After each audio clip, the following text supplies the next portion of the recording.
Welcome to Manager Tools and Career Tools. Today, we're giving you Layoff Signs Part 2. If you haven't listened to Layoff Signs Part 1, which came out yesterday, Friday, 24 April, I encourage you to go back and listen to it so you're not picking up our guidance in midstream. As we've said the last several days, this cast comes in a series of about 2 weeks worth of cast delivered daily. We call this a surge. Normally we release casts once or twice a week, but we're doing this every day now because of the effect on our organizations from COVID-19. We hope you get a lot out of this cast. If you have any questions at all about your career or you need help with other guidance, please don't hesitate to email us at customerservice@manager-tools.com. Okay, here we go. Layoff Signs Part 2. Folks, our first virtual effective manager training has filled up. We've opened a second one starting on 14 May. Price is a little higher this time. It's $700, but you're going to get all the training you would normally get in a normal effective manager training. We're just going to do it virtually using Zoom. Limited 25 people, as interactive as we can make it under the circumstances. We hope to see you there. Welcome to Career Tools. This week, we're finishing up layoff signs and what to do about them. The questions this cast answers are, what should I look for to anticipate layoffs? And what should I do if I see those signs? Last week, we were talking about layoffs and how layoffs are not usually, they don't usually come out of the blue. There's usually some hints. And we talked about what to do if you think there's layoffs coming. We got through 5 activities and now we have to pick up again. So we have a couple more things to do. And then we're going to talk about what those hints are and what to look out for. So next up, we have activate your network. Good. This means getting in touch with everyone you know. It means recreating those attachments, making sure there's information flowing. You're not looking for these people to have a job for you now or maybe ever. You're just plugging into an information stream, which will get you or maybe help you get the information you need to get a job. The likelihood, right? The chance that just as you contact someone you once knew, they have an opening and you fill their needs and they have a budget to meet your salary is really low. So we're not expecting activation of our network to result in an offer after a week. That's a longer term endeavor, 3 or 6 months. And Wendy, you and I have talked about this multiple times. I think we've kind of batted around like this discussion about if you activate your network now when you don't need anything, it's just, hi, how are you? How are things going? If you wait, then you're going to feel, maybe not, maybe you guys are different than me, but I assume that we would feel kind of guilty because we're asking for something. And maybe we're not actually asking, but the tenor of the conversation is it's leading that way. There's some anxiety in the conversation. If you just reach out now, pick 5 people, pick 10, pick 25 and list them alphabetically and just reach out. Say, hey, they have stuff going on. Check in. Then later, maybe if you need their help, you can ask for it without feeling guilty because you'll have rekindled that relationship and not for a reason that was, I don't want to say selfish, All but about you. Yes, exactly. Okay, good. So we activate our network. And next up, practice interviewing. So a lot of people are laid off after 10 or 15 or 20 years with the same employer. And maybe they didn't even have an interview to get into the company. A lot of people don't, if it's been that long. But whether it's been 2 years or 22, you need to practice interviewing. If it's been 22 years, it's obvious why. You haven't had an interview in 22 years, and you may not have had one then. You may just have known someone. So it's obvious why you have to practice interviewing. But if it's only been 2 years, you might think, oh, well, I don't need to practice because I only did this a couple of years ago. But you haven't interviewed with the accomplishments you've had in the last 2 years. And those accomplishments are likely to be the best examples that you would want to use in interviews because the more senior we get or the more experience we get, the better our examples are. They're also likely to be more relevant to a new job, right? If you interviewed 2 years ago, working on instant messaging, That's what you do. Instant messaging has changed a huge amount in the last 2 years. There's all sorts of different technologies being used for instant messaging that weren't being used then. And in the next 2 years, it will change again. So if you want to talk about those accomplishments that you've had in the last 2 years that are relevant to what's happening today, you need to practice. And everyone thinks, I don't need to practice. I can describe what I do. Yes, you can. But you don't sound good. You don't sound fluent. You don't get everything in your mind, like straight in your mind in a way that's easy to understand for other people unless you practice. So there's something in Toastmasters called table topics, and it's 2 to 3 minutes of impromptu speaking. So somebody asks you a question and you just answer it, which sounds really easy until you try and do it. So somebody will say, what's your favorite country to visit? And in 2 to 3 minutes, you've got to think about, okay, what is my favorite country? I've got to line up, okay, these are the things I like about it. This maybe is the thing I don't like about it, because you've got to fill 3 minutes. So, and you've got to do it in an order and in a way that everybody follows what you're saying. And it's really, really hard. And that's basically what you're doing in an interview. Somebody's asking you a question. You don't know what it will be in advance. And now you've got to marshal your thoughts. You've got to get the evidence lined up so that you can answer in a way that's positive and persuasive and that the interviewer can follow. So a lot of people think they can do it off the cuff, and having sat in millions of interviews, most people can't. So practice. Then we want to remind you of one of the most important things. And we want you to remember, don't stop working. In our guidance about effective layoff announcement response, which the title of which that podcast is really long, the Career Tools Effective Layoff Announcement Response, we say deliver results. And this is first because it is by far the most important. And no matter what else anybody suggests to you, no matter what anyone says, the most important thing you can do when impending layoffs are announced or suspected is to deliver results for which you're accountable. We go on in that cast to further discuss some of the reasons for doing so. And frankly, maybe you just need this one. Getting results is valuable to you. When the company is looking at who to lay off, having good results moves you out of the maybe pile and into the keep pile. And if it doesn't, and you get laid off anyway, it's something to talk about in interviews. Imagine going to an interview and being asked, what's your biggest accomplishment in the last 6 months? And having to say, I don't have any. I knew I was going to get laid off, so I checked out. I wasn't doing anything. I was Pinteresting at work. No, that's terrible. What we'd rather you do is be able to show some accomplishments from the last 6 months, even if that role ended poorly. If you can keep working and keep getting results, that is a strong testament to your dedication.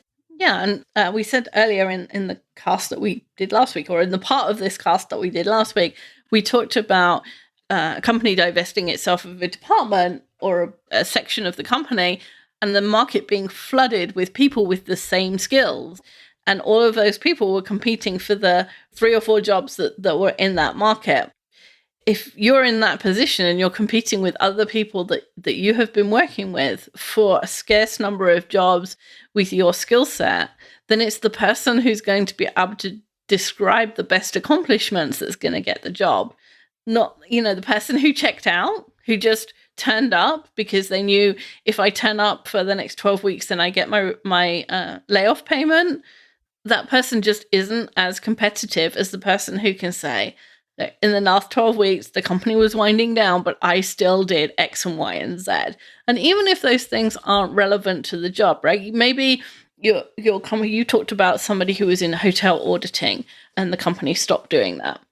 There was no hotels to audit in the last 6 months. There were no audits started, but the people who stayed in that department until the company closed it altogether were doing kind of cleanup work. Well, that's still an accomplishment you can talk about, right? You can talk about the number of files you closed. You can talk about the quality of the work you did. You can talk about the customer service that you carried on doing, even though the company wasn't servicing those customers anymore. So you've still got something to talk about rather than the person who is just turning up each day and just playing out the time. It reminds me, I can't think because I'm not very good at sports analogies. There's a thing where a team is winning and basically they just kind of keep the ball so that the time runs out, like the end of the game comes, and they don't try and score, but they don't. Oh, it's in football. You essentially take a knee on the down. So if there's less than 2 minutes left in the game, you can take a knee instead of running the ball for the 10 yards if you're already winning. Yeah. But that's a slightly abbreviated version of the rules. And that's the NFL version. So it doesn't work everywhere. You could do that, or you could carry on trying. I'm sure I've heard sports commentators be derisive of the people who do that versus the people that keep trying. And that's because that's what we like to see, that we want to see people trying, and we want to carry on and use all the time we have to build accomplishments that will support us in the interviews that we're going to have. Yeah. You know what's funny is the reason for that rule in the NFL is so that your team doesn't get injured. And so we're not going to run those extra 10, 20, 30 yards. And you're already injured if you're in a layoff situation. You're not saving yourself any injury. In fact, doing this, not delivering results, would actually cause you more injury. So the whole preface of that idea does not work for you guys if you're in a layoff situation. You're just making it worse. I'm glad you know something about sports to help me out there. I know all the things about football because I have an addiction, like a problem. And, honestly, Wendy, silly. We'd be really bad business people if we didn't mention that we have the resume workbook and interviewing series on the website for purchase, right? You can go to our website and get the resume workbook and the interviewing series. And these products make your job search much easier, much more effective. And if you don't agree with us, we'll give you your money back. I don't remember ever giving somebody their money back. No one's ever requested it, and we totally will. I mean, hopefully people understand how much we want to help. That's why all the casts are free. We want to help. We want to make your job search, your career search easier and as effective as possible so that you can have fulfilling lives. So if you go to the website, you can type hashtag resume workbook or hashtag interview series into the search bar. The website is manager-tools.com in case you're listening on some other podcast catcher situation. Come to the website and look for those products if you're searching. We want to help. That's why we do this. Yeah. So now we're going to talk about the signs to look for. And every employee really has a duty to know the signs and to act upon them, because employees have what's called a fiduciary duty to a company. And that means that you have a responsibility to not waste the company money and to do things which are in the interests of the company. It's a kind of legal thing that most people don't know they even have, but they do. And so you need to understand the big picture. You need to understand that some of these signs mean that the company is struggling and you have a duty to help them because, in part, that's what you're paid for. And if you don't understand the big picture, then you can make mistakes on a ground level that will further hurt the company. And for yourselves, you need to know what's going on so that you can make appropriate career decisions, right? If we did career tools for organizations, we wouldn't call it career tools. We call it organization tools. It's for you and it's for individuals, and we want you to make the most of it. And so we want you to have successful careers. And so that's why we want you to know what to look out for. Mm-hmm. So one of the situations that you might be in is that the company lost money. Obviously, the most obvious sign of impending layoffs is the company losing money. And at this point, we recommend that you get your resume ready and start actively looking for something new. The loss that we're talking about, that we're discussing, could be an outright loss. They made less revenue than costs, or it can be a loss relative to the previous period. For example, layoffs at BuzzFeed in January 2019 came as a result of the company missing revenue targets in 2017. At the same time, similar companies were also making layoffs due to declines in digital advertising revenue, eating away at revenue in general. And we said right at the beginning that layoffs don't come suddenly. Layoffs shouldn't be a surprise. And, we just said that BuzzFeed missed their revenue targets in 2017 and the layoffs came in 2019. So if you were smart and you worked at BuzzFeed, you had a year and a half to find something new and to get out of digital advertising, or at least digital advertising in the way that they're in it, and to find somewhere that was more stable. Publicly traded companies are reported, usually their results are reported in the Wall Street Journal or industry magazines, those kind of things, because a publicly traded company losing money usually affects the whole industry, not just the people at that company. So, for example, when car manufacturers lose money, there's a negative effect on all the suppliers of the raw materials and the parts, and then the places where those people spend the money. If there's a huge car plant in your town, then that car plant and the people who work there, their earnings are going into the restaurants and the stores and the gyms and the activities and the school and all of the entire community. So that's one reason why a big company like that losing money is a big deal and therefore gets reported. And the second is publicly traded companies have to report their numbers quarterly. There's a lot of information about the state of those companies, which makes it easy for journalists to write about them. So they do. And you'll find that kind of information in the Wall Street Journal and the big business-focused publications like Forbes and The Economist, those kind of things. Absolutely. Some large private companies are reported about in those periodicals, publications, but it's less likely and usually less comprehensive because they don't publish information about how they're doing. Companies like Mars Confectioners are notoriously tight-lipped. Rumor actually has it that contractors brought in to fix machinery are taken through the factories blindfolded. That's secretive. Yeah. However, the company is talked about in trade publications such as Candy Industry and Food Business News, which are real things. So yes, in case you're wondering. And if you were to try to find out where your company is being talked about, just Google company name, right? Your company's name, like BuzzFeed or Mars Confectioners, Manager Tools, Trade Magazine. If you get a lot of results, I would suggest restricting your search to the last year. So include the year. You also have access to your company's press releases and marketing, which I don't think many people leverage that, but you do. No. And you might look at those and see what messages the company is sending out. How does this message differ from internal messages, from, your corporate departments, your boss? Usually internal messages about financial difficulties precede public announcements. If your company is publicizing difficulties, the situation is pretty dire. You're behind the curve, essentially. The next hint is your department falling behind.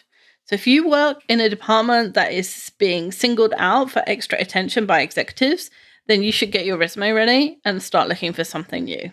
So for example, Verizon bought a number of online properties, including AOL and Yahoo, that we talked about earlier, and they laid off a significant number of people in the beginning of 2019. But a new CEO was brought in for that division in October 2018.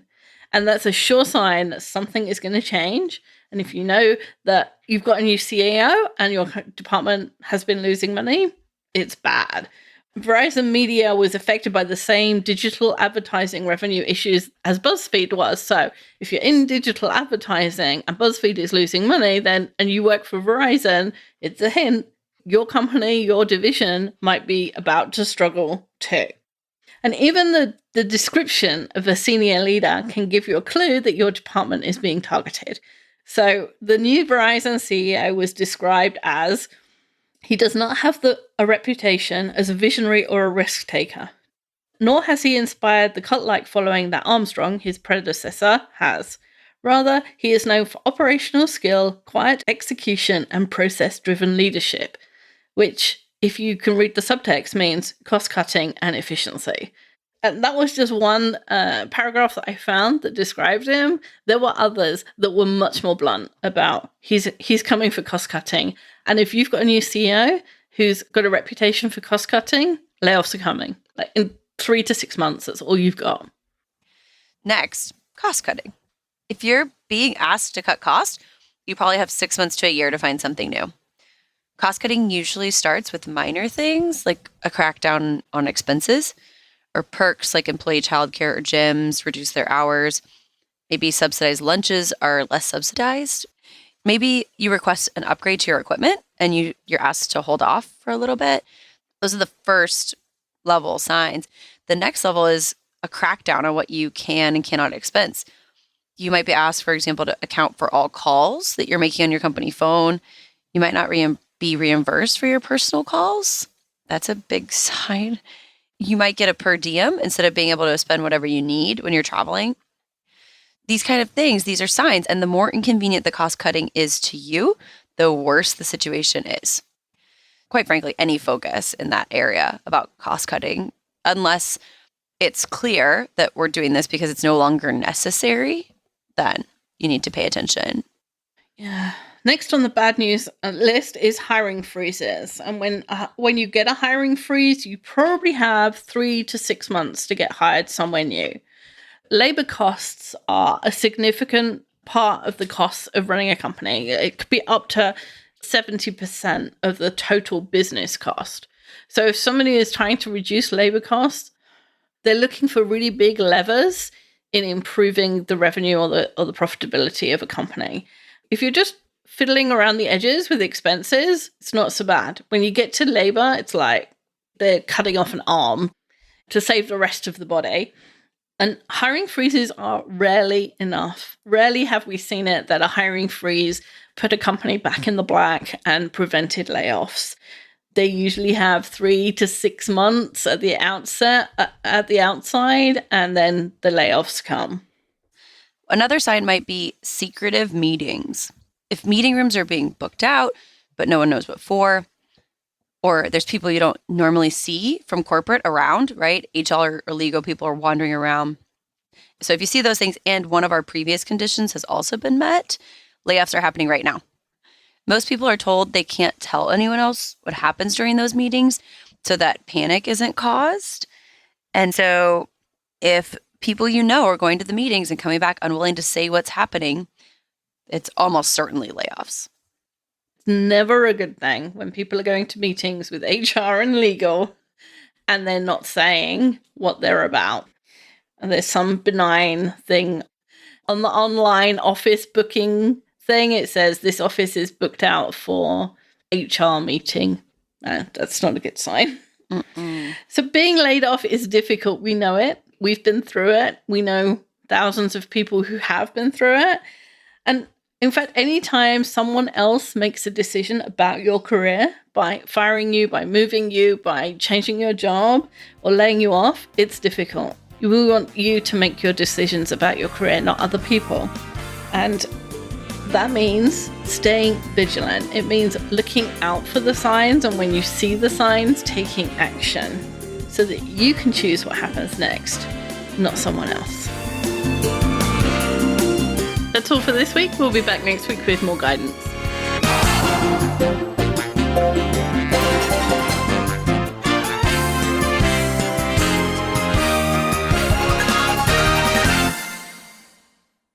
That's it for layoff signs, folks. Just 2 parts. Tomorrow, come back for how to respond to a company, your company, making a layoff announcement. We're going to re-release that cast tomorrow.